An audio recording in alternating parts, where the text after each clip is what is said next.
hope you all are enjoying today's show. Yes, it's still the 10 Request Live, and my name still remains Princess Peters. Joy Abu is still seated right here, and we are talking about parenting the boy child. A lot of parents out there right now are happy and they are telling themselves, yes, thank God you brought up this stuff because I want my daughters to learn. Yes, that's why we're here. We're here to educate you all. So Joy, my next question is, what would you say, or let me put it like this, why do we have to train our toddler boys? My word is toddler boys, because our toddler boys, they are just growing up. Like, why do we need to train them? Now, you need to train the toddler boys because it's important to understand their anger management. That's when at that age, they're already having anger management. Yes, that's why you see that when a toddler male child is angry, he throws things at you. Teach them anger management. Teach them self-control. So once they do that, as they're exhibiting that, you're curtailing them one after the other. They don't need to grow up with all of that. At that stage, it's very, in fact, is the foundation of training you give them that determines the next level of training you're going to give them. Don't just feel like, oh, they are toddlers, and then they are crying, and then they are throwing things at you. No, teach them anger management. No, it's not their age. They will not grow past it. They will only grow the anger to another level. And then they are angry, and then, you know, there are sometimes toddlers, males, they are angry, and then they start beating their mothers. Yes, I've seen it happen several times. Once they do that, give it to them. Back and get spark is if you do not do that at that age, they will feel it normal. Once they are angry, they need to exercise their strength on something. Now, tell them, if you want to exercise your strength, go to the wall, punch the wall. Yes, once they punch the wall, I've done that to my son, punch the wall, and I said, next time, you won't want to punch anything, right? So teach them anger management at that stage. It's very important, that toddling age that they are growing. You know, one organization has standard for training, and follow the standard and curtail certain attributes in them. Anger management is very important. Self-control is very important. It's not all the time they need something you give them, even when they are seeing it.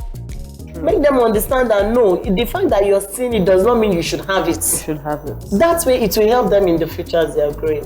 Okay, so this takes me now to my second question. This second question, how many questions have I asked? I'm just saying second question. Am I okay? Please take next one. Sorry. Okay, so this takes me now to my next question. Who is tougher to train, between the girl or the boy? Trust me, it's the boy child. Why would you say so? The girl child listens more, right? Now, the girl child offends you, you bring her closer, you talk to her, she listens, but the boy child would not. Now, the boy child understands that it's my right, I need to do this.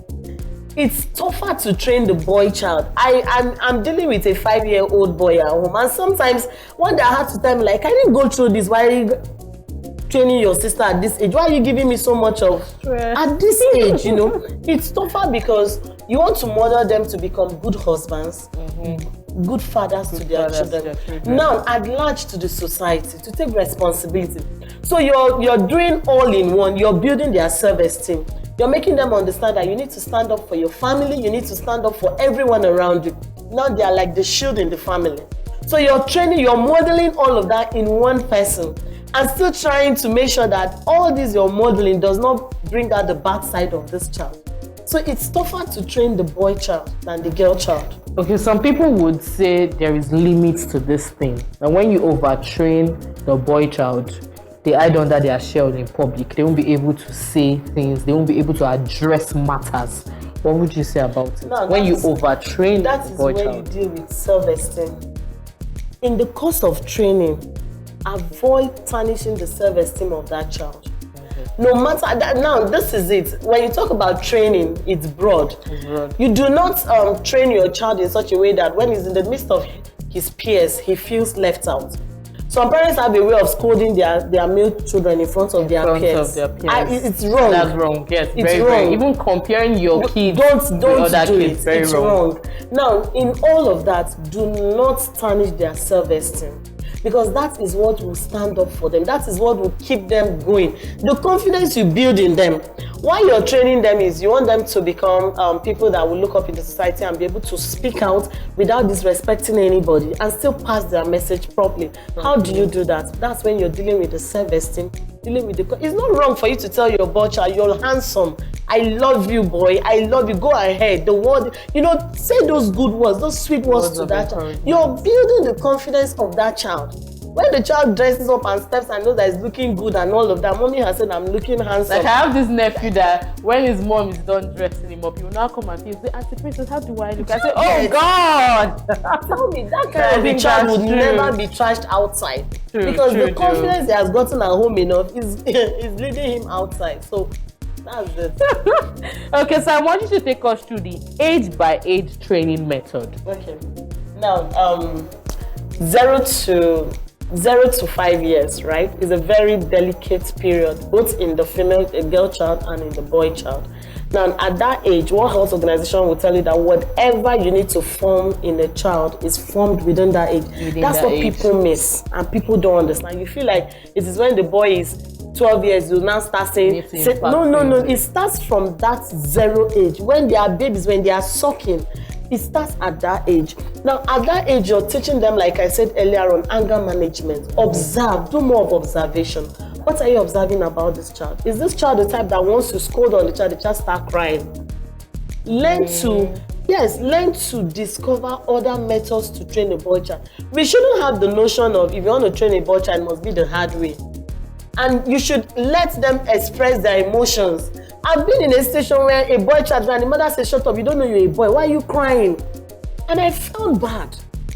Let the boy express his emotions. Let him cry. That way it releases him of whatever pain he's going through and then he can talk to you about it. So 0 to 5 years, make sure you do more of observation, understanding the kind of child you have around you. True. Is this child a quiet type? Does he love playing? What's his attitude towards issues around him? When he does something, is he remorseful about it? Those are the things you pick at that early stage. From there, from 5 to 10, you now start modeling. At that age, you're not training, you're modeling. And it has to do with what you do. Now, when you're modeling them to be that Prince Charming you want them to be in the future. So that 5 to 10 years is the modeling age. Once they clock 10, whatever you're telling them, believe you me, it's what they have built inside of them that starts exhibiting out. Academically, spiritually, emotionally.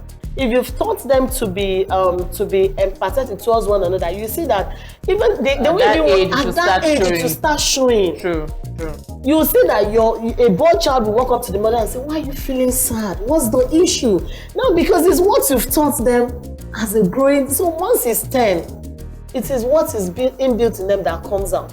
And trust me, at that age, all you're doing is advice. All you're doing is advice. It's advice. Because they are advancing into the adolescent stage and then they have peer groups around them that are... Now, you see, where I used to get scared is I'll say, I'll train my own child properly. What happens to the next person? That is why I used to say, when you're training a child, train round, even with the kids around you. Don't limit your training to only your child. Limit it to extend it to the kids around you so that whatever training you give your boy child, don't think it will not affect you. It will affect the next person if it's not properly trained. So true. Okay, so I'm going to say this now because a lot of parents will say, oh, peer pressure comes in at the age of from 15 to 20. That's when the male child gets this peer pressure. I want to do what my friends are doing. I want to be who my friends are.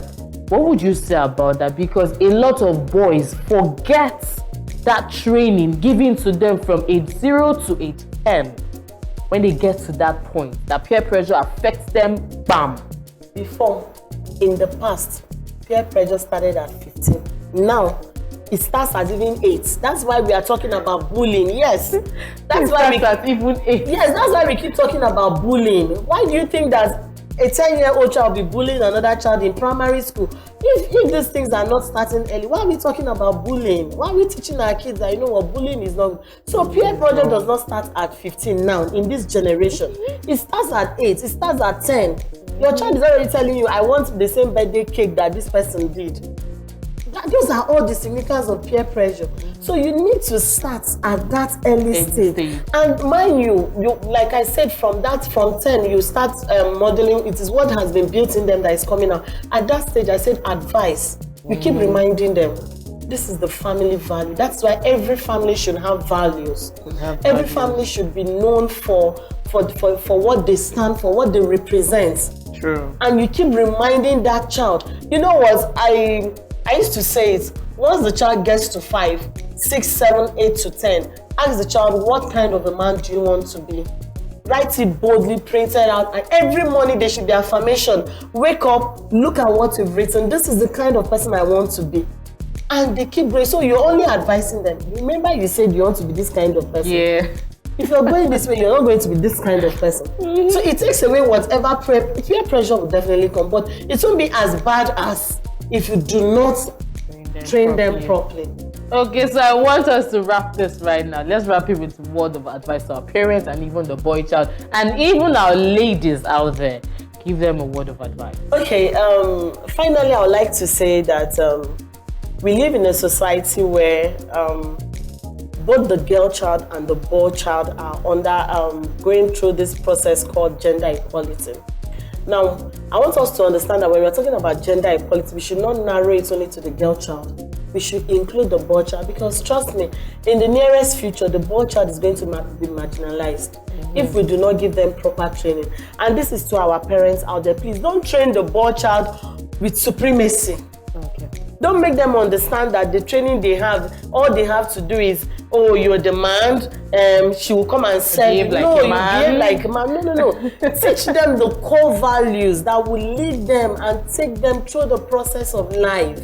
Because we are seeing what is happening now. It's as a result of the supremacy our parents gave in the past that the girl child stood up for themselves. True. So please, as parents out there, train your boy child with the core values that are necessary for them to be able to imbibe and live in the society at large. And live a better life. Yes. Thank you. Our girl child that we are training as princesses. You guys, thank you very much, Joy. I had a good time with you. And thank you for doing justice to this topic, parenting the boy child. Thank you. Thank you very much. Okay, guys, I hope you all had fun today. Yes, and yes, it's still the 10 request live, but don't you go nowhere. We will be right back.